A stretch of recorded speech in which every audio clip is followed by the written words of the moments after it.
يسرى خوتي ما كانتش عارفه بان عمليه ديال تكميم المعده غتكون صعيبه حتى لهاد الدرجه هذه. كصحابتها عمليه اللي غادي دير بحال عمليه الولاده، يعني غادي تمشي غدير عمليه، غيعطيو الا جاها الحريق يعطيوها مهدئات ومسكنات صافي ما غيبقاش داك الحريق. دوز واحد اليومين 3 ايام غتخرج من الطبيب بسلام. ولكن هيهات يسرى من بعد اخوتي العمليه عاد غتبدا المعاناه. جاها الحريق، قالت لك ما تقدرش توصفه اللي هو صعيب، ولكن فاش تقول لهم عندي الحريق ما عندهم ما يديروا لها. واكيد ما عندهم ما يديروا لها لان راه بنادم مقطع معدته. راه الحريق ديال المعده ما كاينش ما اكثر منه اخوتي، ولا لا يعطي داك الحريق لشي واحد.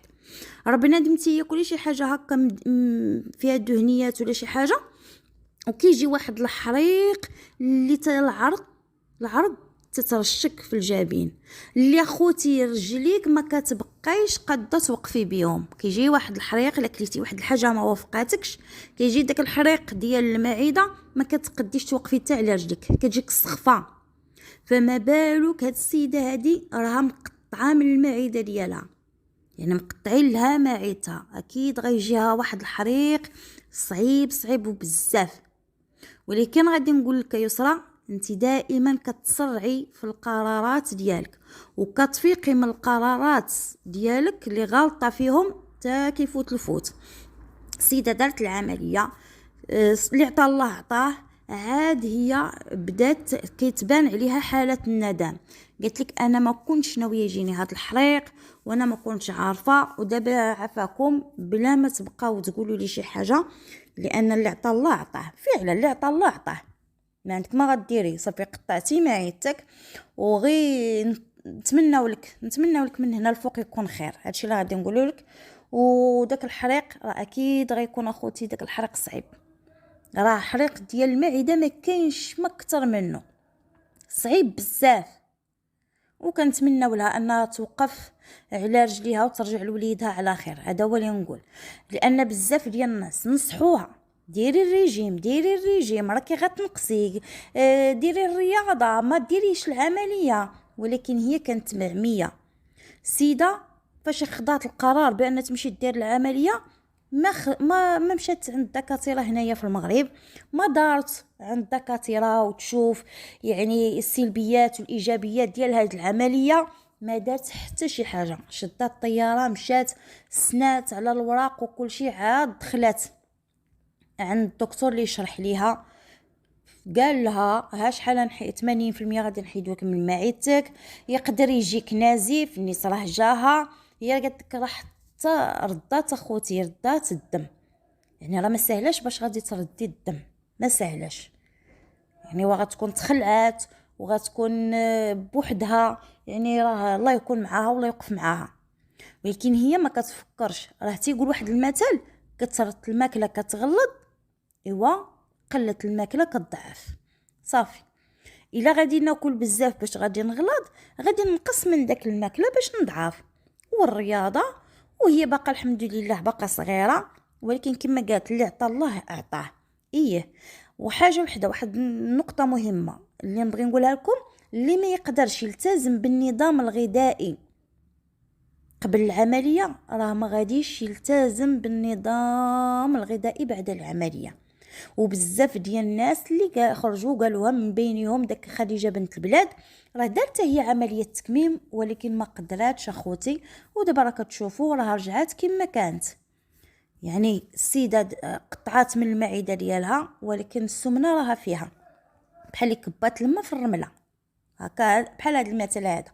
وزيد عليها عاد الاعراض ديال التكميم راه كما كنعرفوا بزاف د الناس تيقول لك كيكونوا فاشلين في الحركه، يعني بنادم ديما سخفان، وراه حنا سخفانين بلا تكميم، وما فاش غيدير بنادم التكميم كيولي شرويطه فاشله في الحركه. قالك اي حاجه ما يقدروش يديروها، اغلبيه الناس حتى الرياضه ما قدروش يديروها، وراه ما يقدروش ياكلوا اللي تشهاو، لان راه بنادم مقطع من معدته. باش تصوروا بنادم مقطع من المعده ديالو يعني. وبزاف اخوتي ديال الناس اللي قال لك كتجيهم كنقص لهم الفيتامينات من الجسم. كما قلت لكم التعب الجسماني، ومن فوق من هذا الشيء كيجي حتى الاكتئاب، لان صافي راكم عارفين راه الاكتئاب تيجي حتى من الحرق حتى من المعده. راه بزاف اللي كيكونوا مرض بالمعده وكيجيهم اكتئاب. ومالي على هاد المشاكل كلها نديرها. علاش بنادم ما يمشيش للريجيم؟ علاش بنادم ما يمشيش للرياضه ويكون هاني مهني؟ علاش بنادم تيقلب على حاجه سهله اللي هي اصلا ما سهلاش؟ واش دابا هي فكرات قالت لك لا غادي قلت الرياضه والريجيم غياخد وقت طويل، يعني صافي هي فكرات بان دير التكميم راه حاجه سهله. ها انت كتودي هو هذا الحريق هذا سهل؟ ماشي سهل. باش بنادم ما ينعس لا الليل لا النهار بواحد الحريق اللي ما تتوصفش، وربما هي راه ما بغياش تهضر بزاف ديال الحوايج، لان ما يمكنش هي تهضر وغادي بحال اللي كتشوه بالسمعه ديال داك الطبيب داك المستشفى. يعني ما خاصهاش تقول بزاف ديال الحوايج. والناس بالنسبه خوتي الناس اللي تيقولوا فين هو الدور ديال العائله ديالها، علاش ما نصحتوهاش، علاش خليتوها مشات، علاش ما وقفتوش معاها، تمحد الام ديالها علاش ما وقفتيش معاها، علاش ما مشيتيش تشوفيها، علاش ما تبعتيهاش. كل واحد مهم وشنو تيقول. انا نبغي نقول لكم العائله اللي كتقولوا علاش ما نصحوهاش، بالله عليكم واش يسرى كتسمع لشي واحد؟ واش يسرى كتصنت لشي واحد؟ كل شي عارفه بان راسها قاصح، كدير اللي بغات، مي كيقد عليها حتى شي واحد من عائلتها. صافي، يعني هي خدات قرار، واخا غايقولوا لها جلسي، في نظركم هي واش غادي تجلس؟ ما غاتجلسش. خدات قرار، وهي خدات قرار خاطئ.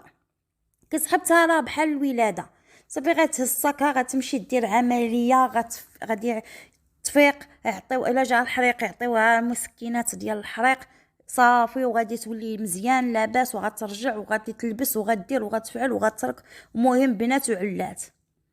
ولكن هي منواتش اخوتي انه غيجي هذا الحريق هذا كامل. وراكم سمعتوها قالت لكم انا ما كنتش عارفه هذا الشيء كامل. يعني هي ما قلبات هنايا مسؤولة الدكاتره شنو يمكن بعد العمليه شنو غيكون، ما عارفاش. وكيبقى ان عقلها باقي صغير، لان 20 عام راه ماشي دات في الزمان وجابت، راه باقي ما عارفاش بزاف ديال الحوايج. لانه كون كانت عارفه من المصلحه ديالها انها ما ديرهاش حتى دير واحد مثلا 40 سنه بحال المؤثرين الاخرين الممثلات، ديك ساعات عاد تقدر تفكر دير هذه العمليه. ولكن مع ذلك كنتمناو لها انها ترجع لبلادها وعند وليدها ان شاء الله بصحه جيده، وكنتمناو لها غير الخير والشفاء العاجل.